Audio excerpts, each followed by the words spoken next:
Awareness is where mental strength begins. It's the bridge between who you've been and who you are capable of becoming. Most people go through life completely unaware that their thoughts are running the show. They wake up, replay the same worries, entertain the same doubts, respond with the same emotions, and expect their lives to somehow change. But awareness changes everything.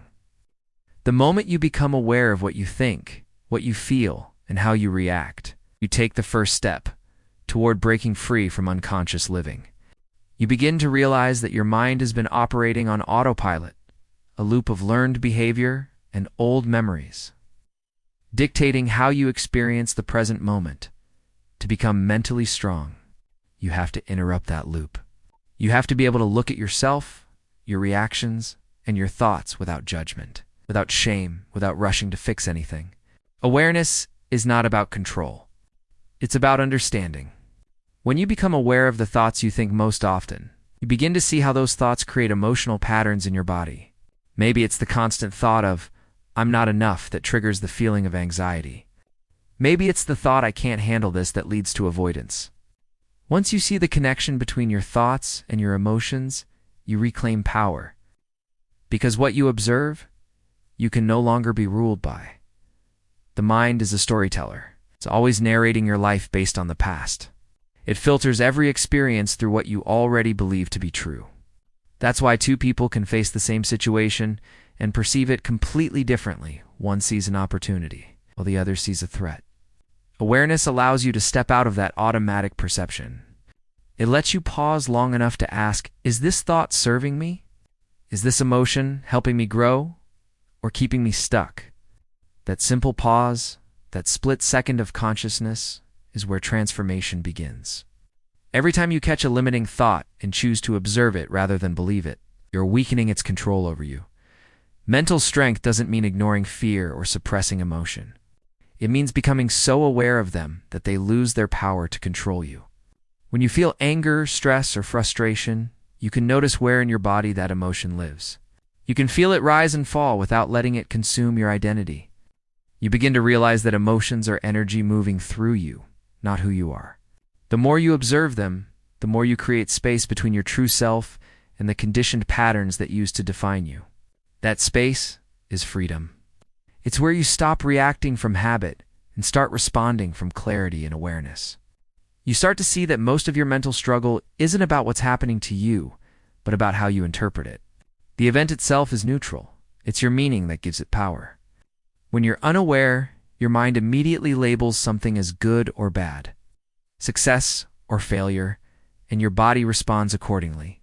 But when you're aware, you can choose a new meaning.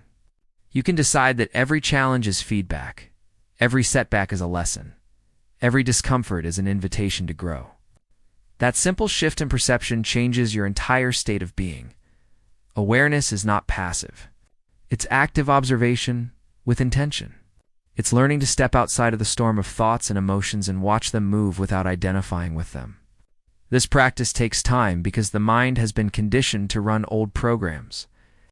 You've spent years strengthening those neural pathways, so at first it might feel uncomfortable to slow down and observe. But that discomfort is a sign that you're entering new territory, a space of self-command where you're old. Triggers no longer dictate your behavior. Think about how many decisions you've made from a place of unconscious emotion. You said something in anger you didn't mean. You gave up on something because fear disguised itself as logic. You avoided risk because the memory of past failure whispered that you weren't capable.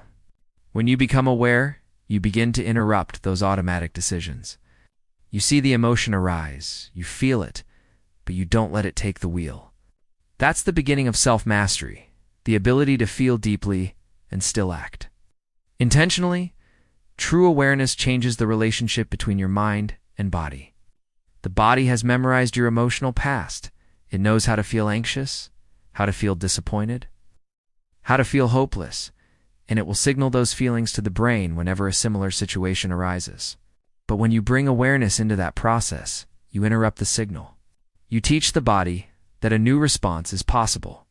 Each time you choose awareness over reactivity, you are literally rewiring the connection between thought and emotion. You're sending a new message to your nervous system. I'm no longer that old self. Awareness is a skill that must be practiced daily. It's in the quiet moments, the pause before reacting, the breath before speaking, the silence before judging, where mental strength grows. You can practice awareness while driving, while eating, while working, while sitting in discomfort. It's not about changing what happens outside of you. It's about transforming your relationship with what happens inside of you. As your awareness deepens, you begin to live from a higher level of consciousness, one that is not swayed by circumstances but guided by clarity, intention, and calm observation. Emotional mastery is the second foundation of mental strength. It's the art of feeling without being controlled by what you feel.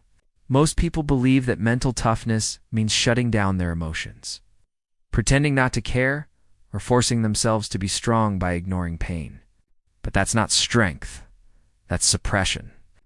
True strength is presence. It's the ability to allow emotions to rise and fall without being hijacked by them. When you master your emotions, you're no longer a prisoner of your reactions. You learn how to stay centered in chaos, how to breathe through the storm, and how to respond from wisdom instead of habit. Every emotion you feel is a form of energy. It's the body's way of communicating what's happening within your mind. When you're triggered, your body reacts before your thoughts catch up. Your heart races, your muscles tense, your breath shortens, and in that moment, if you're unconscious, the emotion takes control. You say words you don't mean, you make choices that don't serve you. You spiral into patterns of anger, fear, or despair. But the moment you become aware of the emotion without judgment, you create a gap, a sacred pause. That gap is where freedom begins. In that space, you can choose how to interpret what you're feeling instead of letting it dictate your behavior. Emotional mastery begins with understanding that emotions are not good or bad, they're simply information. Anger tells you where your boundaries have been crossed. Sadness shows you what you value. Fear exposes where you've lost trust in yourself. When you start to see emotions as signals instead of problems, you stop running from them. You start listening. You begin to ask, what is this emotion trying to teach me? What part of me is asking to be understood? That question transforms reactivity into reflection, and reflection is where emotional maturity grows. The body has memorized emotions over years of experience. If you've lived in stress for too long, your body becomes addicted to that chemistry. It begins to crave the adrenaline of worry or the cortisol of conflict, because that's what it knows best. This is why many people unconsciously recreate stressful situations. They're addicted to the emotion of it. Emotional mastery breaks that pattern by interrupting the feedback loop between thought and feeling. Every time you recognize a familiar emotional reaction and choose to breathe instead of react, you are rewiring the relationship between your mind and body. You're teaching your nervous system that calm is safe, that peace is powerful, that clarity is strength. When you learn to observe your emotions rather than be consumed by them, you begin to access a new level of intelligence, emotional intelligence. It's not about denying pain, but transforming it into awareness. You begin to see that the emotion itself is temporary, but the meaning you assign to it determines whether it becomes destructive or empowering. If you believe that fear means stop, you freeze. But if you believe that fear means stretch, you evolve. The meaning is everything, and you are the one who gives it. People who lack emotional mastery often live in cycles of reaction. Something goes wrong, they react with frustration. That frustration influences their next thought. That thought amplifies the emotion, and soon they're trapped in a spiral of stress. But when you learn to feel and not feed the emotion, that cycle dissolves. The emotion passes through you instead of taking root within you. You begin to notice that no feeling lasts forever. It's your attachment to it that keeps it alive. Emotional mastery is learning how to let go, how to release without resistance, how to return to balance faster each time life throws you off center. When you master emotion, you gain access to choice. You can be in a difficult conversation and remain calm. You can feel disappointment but still move forward with focus. You can feel fear and still take action with courage. This doesn't mean you don't feel it, it means you feel everything fully, but are guided by your awareness, not by your impulses. Emotional mastery is not about control. It's about harmony. It's aligning your internal state with your highest self, even when your external world feels uncertain. There will always be moments in life that test your emotional stability. Someone will betray your trust. Plans will fail. Challenges will appear. Rewiring the mind is the process of rebuilding the internal architecture that governs who you are, how you think, and what you become. Most people believe that mental strength is built through force, through pushing harder, through willpower alone. But true resilience begins within the structure of the brain, within the neural pathways that shape thought, emotion, and behavior. Every thought you think sends a signal through your neural network. Every emotion reinforces that signal. Over time, repeated patterns of thought and feeling become the blueprint of your personality. You don't even have to try. You just wake up each day thinking and feeling the same way as yesterday. The brain has memorized your identity. To become mentally strong, you must learn to rewire that identity consciously, to interrupt the old patterns, and build new ones aligned with the person you want to become. The mind is plastic, not fixed. Science has proven that your brain can form new connections, even in adulthood. This means that you are never stuck. But rewiring requires awareness and repetition. Every time you think a thought and feel the emotion attached to it, you strengthen that connection. So when you tell yourself, "I can't handle this," and you feel anxious, that circuit becomes stronger.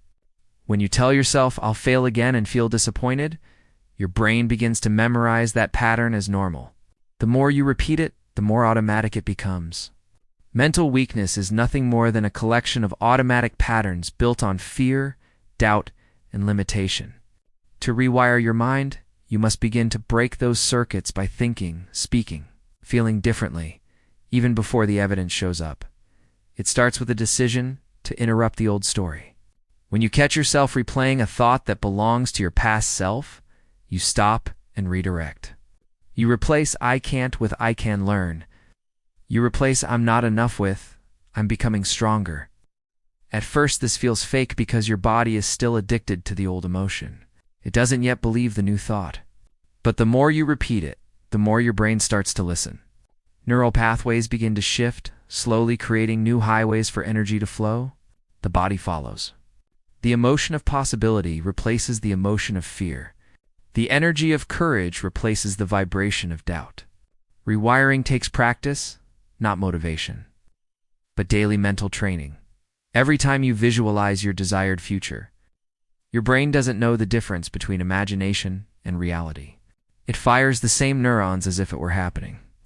This means you can use thought alone to begin building the circuitry of the person you want to become. When you imagine yourself confident, composed, and focused, and you feel those emotions deeply, you are rehearsing your future self into existence. You're teaching your brain to expect that state of being. The more you do it, the more natural it becomes. That's how habits of thinking and feeling are built, through repetition and emotion combined. To rewire your mind, you must also understand that the body will resist. It has memorized years of emotional patterns and wants to return to what's familiar. When you start thinking differently, the body sends signals to the brain: discomfort, restlessness, doubt, trying to pull you back into the old identity. This is where mental strength is tested. You have to stay conscious long enough to override the body's impulse. You have to remind yourself that discomfort is not danger. It's a sign that the old program is breaking down. The longer you stay in awareness, the more the new pattern takes root. Rewiring is not about forcing yourself to think positively all the time.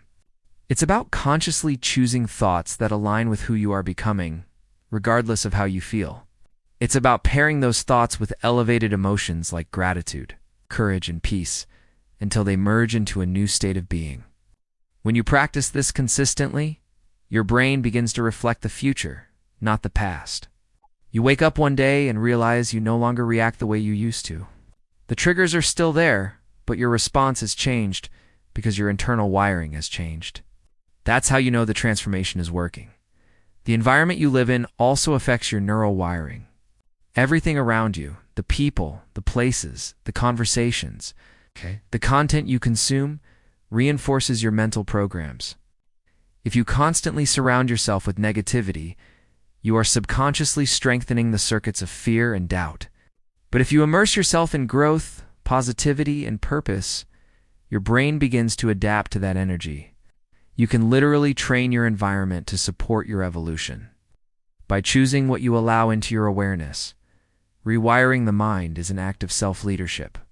It means taking responsibility for the thoughts you think, and understanding that your inner world creates your outer experience. You can't wait for circumstances to change before you feel empowered.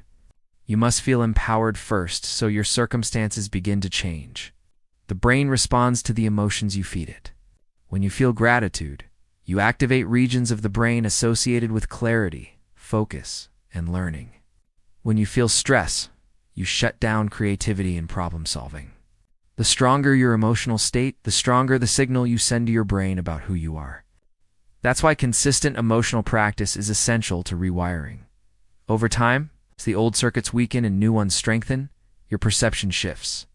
What once felt impossible begins to feel natural. What used to trigger anxiety now triggers curiosity. What used to drain you now challenges you to grow. This is neuroplasticity in motion, the science of transformation. You become mentally strong not because life gets easier, but because your brain and body start working together in coherence. You no longer live by the emotions of the past, but by the vision of your future. You begin to act from a new level of consciousness, one where your thoughts are intentional, your emotions are aligned, and your energy is directed toward creation instead of survival. Living as the stronger self means embodying the mindset, emotions, and energy of the person you want to become long before your outer world reflects it. It's no longer about trying to be mentally strong, it's about being that strength. Most people wait for external proof to feel capable. They wait for success to feel confident, for love to feel worthy, for clarity to feel peaceful. But those who are truly mentally strong understand that waiting keeps you trapped in the old self. You have to feel the emotions of your future now, before it exists. When you begin to live as the version of yourself who has already overcome, who has already evolved, you activate that identity within your body. You send a new message to your brain and nervous system. This is who I am now. The process of becoming the stronger self starts with identity. Every thought, choice, and emotion you experience either reinforces who you've been or creates who you're becoming. The old self is built on memories, on the stories you've told yourself about what you can and can't do. It's comfortable, predictable, and familiar, but it's also limiting. The stronger self exists beyond those boundaries. It's the version of you who doesn't think from fear, but from faith, who doesn't act from reaction, but from vision. To live as that person, you must begin to think and feel ahead of your current reality. That means when fear appears, you respond with trust. When doubt shows up, you act anyway. When chaos arises, you stay calm. You stop being the victim of your circumstances and become the creator of your state of being.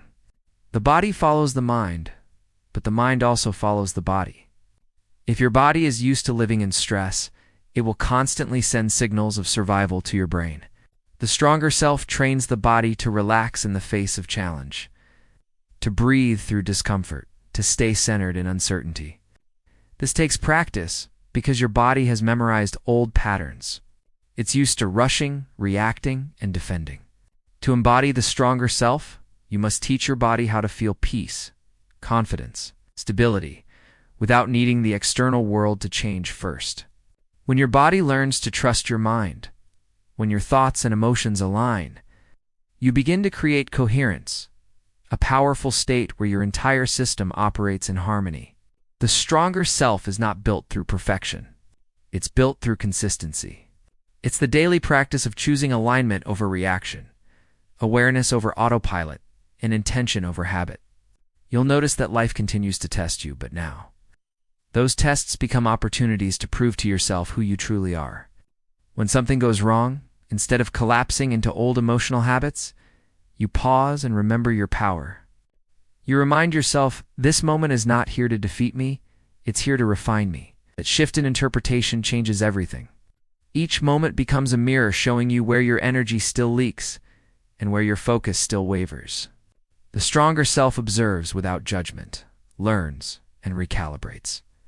To live as your stronger self, you must also embrace emotional responsibility.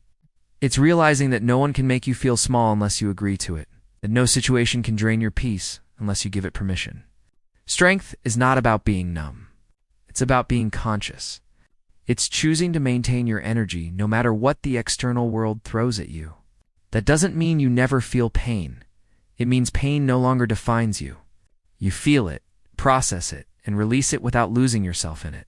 That level of self-command is what separates the emotionally reactive from the mentally strong. Your stronger self also lives with vision.